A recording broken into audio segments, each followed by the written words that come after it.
olhando para o curto prazo, a gente tem um impacto grandíssimo na economia da Rússia, especialmente porque hoje, logisticamente, ela tem as suas limitações para entregar commodities ali para a China, né? Mas ela também já se preparou com a tal fortaleza econômica, né? Reservas internacionais, enfim, para um momento de transição. Então esse é um ponto interessante. Agora, resta entender, né? A China é muito difícil de prever. Se a Rússia já é difícil, a China ainda é mais, né? Em tempos normais.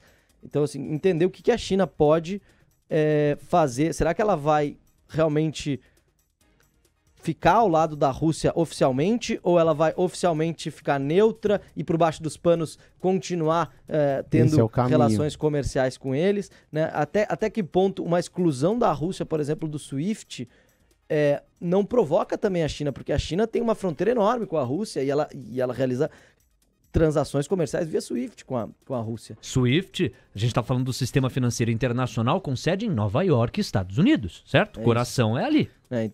Então entender se a China toma uma posição de apoio à Rússia, mesmo que não seja uma posição oficial na mídia, que é tradicional a China não fazer isso, a gente tem um conflito que hoje está na Europa, com implicações econômicas mundiais, mas é um conflito que está no leste europeu, né, geopolítico. A gente transforma isso num conflito geopolítico global e numa nova dinâmica de poder que já vem acontecendo à medida que o PIB da China, o PIB dos Estados Unidos, os Estados Unidos ainda é a maior economia, mas a China caminha a galope para ultrapassar, né, os Estados Unidos, falta bem pouco. Então a gente tem uma nova dinâmica aí de poder que traz muitos riscos, né?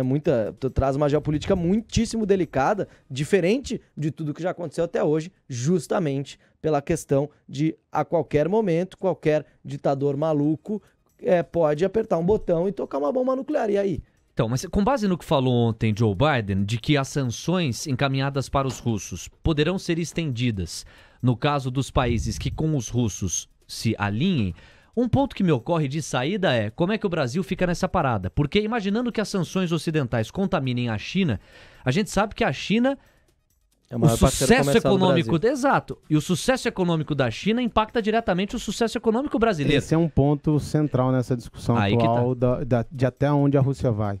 Para mim, passa pela China. Tá? Olhando pelo ponto de vista econômico. A China depende do mundo para poder girar sua economia hoje em grande parte via exportações. Ela depende de uma estabilidade também, sim, né? Ela não quer essa instabilidade. Por isso que ela não vai oficialmente, aí ela vai, como você bem colocou, por debaixo dos panos, alimentando a Rússia, mas ao mesmo tempo, ou seja, jogo duplo. É ambíguo, né? É o jogo duplo, só que ao mesmo tempo ela vai ganhando poder de influência. Ela está fazendo isso sem movimentar nada. Usa a Rússia e eu vou na esteira dessa discussão. E eles vão fazer. E aí, na minha visão, a China vai segurar um pouco o ímpeto do Putin, justamente por não deixar a economia global entrar em recessão, senão afunda a economia chinesa. E eles estão justamente querendo o contrário, acelerar a economia. Então, não tem um mercado doméstico ainda tão robusto para segurar uma ausência das exportações. Isso vai acontecer daqui 20, 25 anos, quando a renda per capita estiver mais alta, a economia já estiver mais desenvolvida. Por enquanto, e esse para mim é um fator principal de controle do Putin, tá? E eles vão segurar e a gente vai ver talvez a Ucrânia na mão da Rússia de novo, por ali, sentam, rediscutem o equilíbrio entre forças de Ocidente e Oriente e vida que segue. Para mim esse é o cenário base.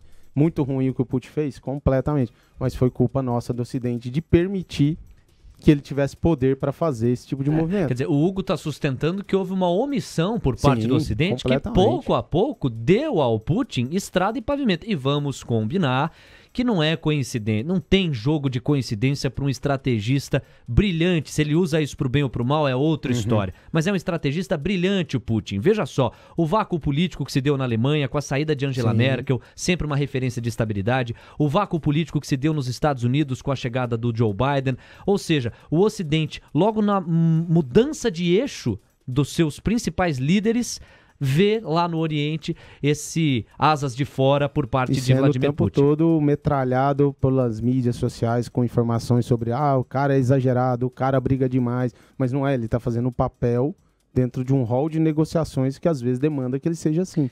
E aí passa a figura que o Trump é um translocado.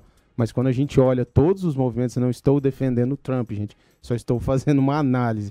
Mas quando passa aquele vídeo da escovada que ele deu nos caras da independência energética... Você viu o sentido disso? Opa, você olha e fala. E aí, gostou desse conteúdo? Olha, de segunda a sexta, das 8h30 ao meio-dia, tem muito mais ao vivo aqui no YouTube do TC. Eu te espero no Expresso da Manhã. Até lá!